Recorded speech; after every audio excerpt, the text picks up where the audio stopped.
Biometric के जरिए GST का रजिस्ट्रेशन करने वाला उत्तराखंड देश का चौथा राज्य बन गया है, जबकि उत्तर भारत का पहला राज्य बना है। जीएसटी सेंटर में वित्त मंत्री प्रेमचंद अग्रवाल ने बायोमेट्रिक जीएसटी रजिस्ट्रेशन सेंटर का शुभारंभ किया है। इस मौके पर उत्तराखंड जीएसटी विभाग के अधिकारी और कर्मचारी भी मौजूद रहे। वित्त मंत्री प्रेमचंद अग्रवाल का कहना है कि यह बड़ी खुशी की बात है कि उत्तर भारत का उत्तराखंड पहला राज्य बना है जहां पर बायोमेट्रिक के जरिए जीएसटी का रजिस्ट्रेशन शुरू हुआ है। बायोमेट्रिक ऑथेंटिकेशन प्रणाली को आज शुरू किया है। पूरे देश भर में हम चौथा राज्य हैं जिन्होंने इस प्रणाली को, इस सिस्टम को लागू किया है। हमारे से पहले गुजरात, पुडुचेरी और आंध्र प्रदेश में ये लागू हुआ था और उत्तर भारत में हम पहले राज्य हैं जिसने ये नवाचार प्रारंभ किया है। और इससे आप समझ सकते हैं कि जो हमारे चोरी है, कर चोरी, उसमें नियंत्रण होगा। जो हमारे ईमानदार करदाता हैं उनको प्रोत्साहन मिलेगा और उसके साथ साथ हमारे यहाँ जो आईटीसी के जो फ्रॉड हैं उसको रोकने में हमें कामयाबी हासिल होगी। मौसम विभाग द्वारा 31 जुलाई और 1 अगस्त को भारी बारिश का रेड अलर्ट जारी किया गया है, जिसे देखते हुए आपदा प्रबंधन विभाग ने अपनी कमर कस ली है। इस बात को लेकर आपदा प्रबंधन के सचिव विनोद कुमार सुमन ने कहा है कि रेड अलर्ट को देखते हुए हमने सभी जिलाधिकारियों को तैयारियां बनाए रखने के लिए सूचित किया है और मुख्यमंत्री ने आपदा से जुड़ी सभी तैयारियां पूरी रखने के निर्देश दिए हैं। 31 जुलाई और 1 अगस्त को भारी से भारी वर्षा की चेतावनी दी गई है।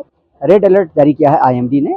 हम लोगों ने सभी जिलाधिकारियों को इसके बारे में सूचित किया है, उनसे तैयार रहने को कहा गया है। माननीय मुख्यमंत्री जी के द्वारा निर्देश दिए गए हैं कि आपदा से निपटने के लिए सभी तरह की तैयारियां पूरी की जाएं, तो सभी के द्वारा तैयारी की जा रही है। हम सभी लोग अपना लगातार काम कर रहे हैं इस दिशा में। हमारा प्रयास है कि जो क्षति होती है उसको कैसे रोका जाए, क्षति अगर हो रही है तो कैसे उसको बचाया जाए लोगों को, और क्षति होने के बाद जो राहत राशि होती है, रेस्टोरेशन के काम होते हैं, उसको कैसे किया जाए। सभी कार्यों में हम लोग त्वरित गति से कार्य करें। कांवड़ मेले में अब डाक कांवड़ शुरू हो गई है। वहीं पुलिस प्रशासन भी अलर्ट मोड में है और डाक कांवड़ियों को मैंगलोर बाईपास से निकाल रहे हैं। साथ हाईवे पर ड्रोन कैमरे से भी नजर रखी जा रही है ताकि कोई हुड़दंग ना मचा सके। साथ ही पुलिस प्रशासन ने डीजे वाली कांवड़ को पहले नारसन बॉर्डर से पार करवा दिया है ताकि भागम भाग वाली डाक कांवड़ के दौरान कहीं जाम की स्थिति ना बने। पुलिस प्रशासन भी लगातार कांवड़ यात्रा को शांतिपूर्ण संपन्न कराने में जुटा हुआ है।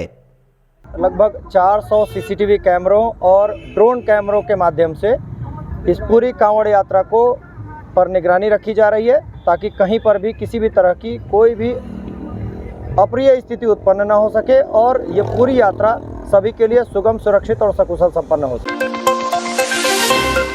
केदारनाथ यात्रा को लेकर बीजेपी लगातार कांग्रेस और उनके नेताओं को लेकर बयानबाजी कर रही है। वहीं आज बीजेपी प्रवक्ता विपिन कैथोला ने कल यात्रा में शामिल हुए कांग्रेस के नेताओं को लेकर कहा है कि यात्रा में कांग्रेस के सारे बड़े नेता अलग अलग अपने नारे लगाते हुए दिखाई दिए। जो कांग्रेस केदारनाथ यात्रा पर निकली है उसमें अपनी पार्टी की फूट को नजरअंदाज करने के लिए और पार्टी कार्यकर्ताओं का मन बहलाने के लिए अच्छा प्रयास है।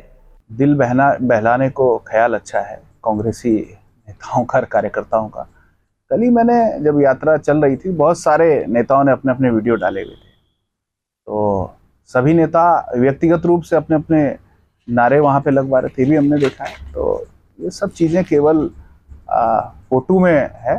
मन आज भी इनके जो हैं देखेगा समय आने पर, जैसे जैसे राजनीति आगे चलेगी ये फिर से वही काम करेंगे।